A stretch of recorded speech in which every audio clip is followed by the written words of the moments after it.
Parkour inte.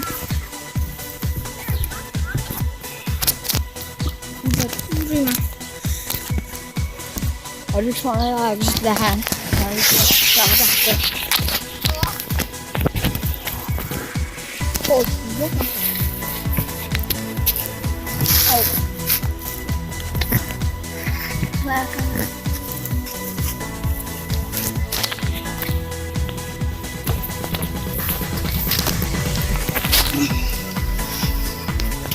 Får de cykla eller va?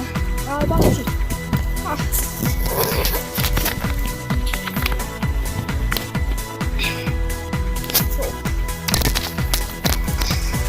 Så. Nu hör de cykla.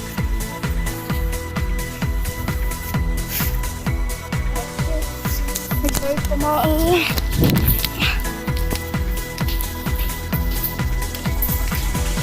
Det är på sjön. Nu är det Petter med rörelsen.